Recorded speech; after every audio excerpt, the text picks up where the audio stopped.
Hi, I'm Jenny Mitchell.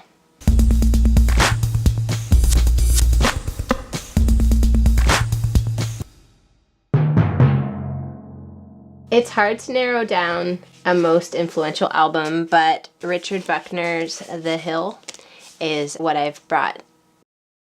I was kind of like late to indie rock. I was somebody that grew up in a thrift store, so used CDs had more of a role in my musical life than new indie rock. That's like a whole other section at HMV or Music World. But Richard Buckner was sort of the first kind of alt folk or kind of dark brooding country artist that I came across. So I found indie rock through my pal Geordie Gordon. I found the Danielson Family. I found, Steve Malkmus and all these other kind of fun poppy bands. And Richard Buckner was the first one that kind of fell into, I would almost like have put it in a category of like grown up, which it was like a weird learning curve or comfort curve for me. But as I got into Richard Buckner, I just fell like endlessly in love with everything. The interesting thing about The Hill is it is all one track. So the concept is it's taken from a Spoon River anthology, which is, I think, classified as a book of poetry. Spoon River Anthology is a book where it's based around the narrative of everyone in this tiny town has died, and they are all sort of writing their own epitaphs from beyond the grave. So this is actually a book that came out, and then The Hill is Richard Buckner selected some of these epitaphs to set to music. And then for a reason that I don't completely understand, and was actually a reason that when I bought the CD and it was all one track, I didn't listen to it for the first several months of owning it, because I was upset at the idea that if I hit stop instead of pause, I would have to start the experience over again.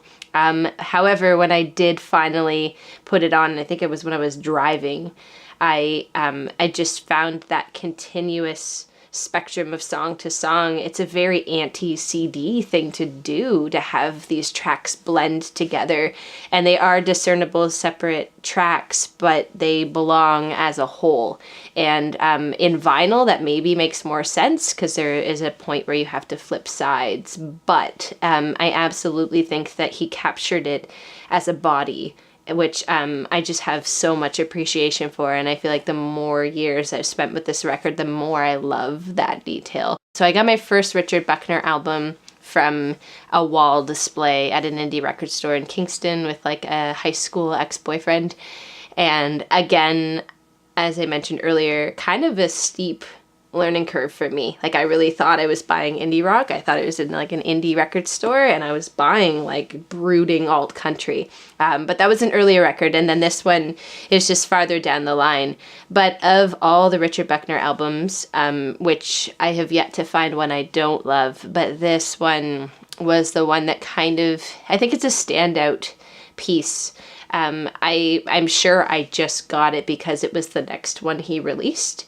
And then I'm sure Greg Denton probably told me that it had significance because of the Spoon River anthology.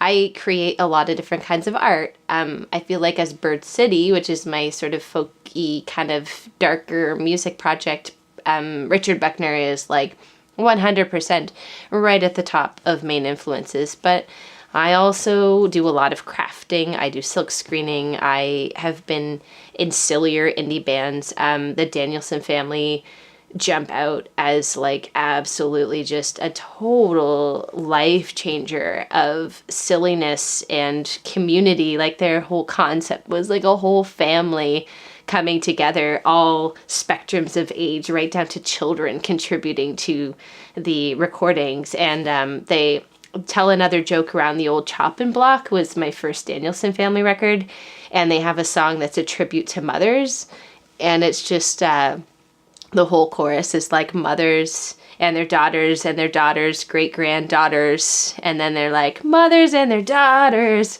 and it's just this celebration that as a teenager, it's not like the mother connection was specifically important to me, but it's one that now as a mother it's stayed in my life that long that I've had like my children singing mothers and their daughters and like give it up for your mom. My favorite album that I brought today, again, totally unfair question because there's a lot, but first one that jumped to mind and one I totally stand behind is Silverjew's American Water. Like, I pull from nostalgia constantly as I make new artistic contributions, as I build new present day things. Like, I'm planning to absolutely double down on nostalgia, you know? And so Silverjew's, again, a very early indie record store pick, and it was back in the classic days of going and spotting a record, again, that somebody had suggested on a shelf. I was not overly creative about my random picks. They were usually fairly handed to me. Mind you, I almost always was in a different city. That was always my caveat. Like, maybe this is obvious in Kingston or Toronto, but I go back to Guelph and I'm in grade 12. And, you know, record store owner and aficionado in Kingston handing me a record for grade 12, sure. You know, when you get older and it's like maybe a bunch of you found the same weird way to escape. Like, you all love this weird thing, and then someone new comes to town and they weren't part of that history. They don't have that nostalgia. Suddenly they're judging a band fresh out of the gates for quality. They're like, they want to know why they should be won over. They want to know why it's so great. And they want to hear quality singing, and they want stories that will win them over. And I feel like Silverjew's is it may be a time and a place band. It may be reserved from those of us who have built nostalgia around the first time that something weird that the singer sang struck us. So it's kind of been one that's been so important to me. It's almost not been super important to me if someone else agrees.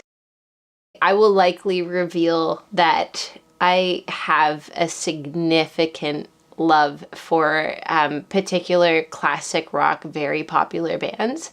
I mean, if I'm coming out to talk about influential albums and it's a small video, I don't know that Bruce Springsteen's Born in the USA needs to make an appearance, for example, or Alice Cooper, Welcome to My Nightmare. But I would say that as time goes on, there are some records, Lou Reed's Transformer, for example, one of my all-time favorites of all time, Pulp, Different Class. Oh my gosh, I could just go on and on and on. And all of them feel like they had more time in the limelight. Like, they had thousands upon thousands of people agree with me. And so I think those people were right. And I think they were very prominent for me. Pulp had a huge role for me in terms of singing about the everyday and the mundane. A lot of the stories come from him growing up in an extremely boring suburb and inventing fantasy lives that go on behind the glass, and just weird and unimportant and dark and really lovely. And also a lot of his success was framed in failure. Pulp tried to be popular over and over again, and then apparently attempted to make a disco album because disco was popular in Glastonbury, and then they took so long to make the record that disco wasn't popular anymore. But the record they made was such a terrible attempt at disco that what they made became popular anyway. And I mean, I just love that story. If there's any truth to that, that feels like exactly the ironic path to success that I would hope to take. And then Bruce Springsteen, he like convinced everyone in the entire world to follow him, basically. And I think that they're all right, but I think you can take Bruce Springsteen's songs and you can bring them back to the most beautiful folk storytelling. He's a story collector. He's Studs Terkel in 80s like power ballads, and I absolutely think he deserves so much credit in terms of capturing personal, whether it's autobiographical or it's totally invented, his way of capturing stories that just resonate is like no other. So I get that he is insanely popular, and fair enough. but I think that he's got a strength in storytelling that I will hold very dear for a good long time. Yeah, but I mean, I could list a million others. There's a lot I listen to a lot.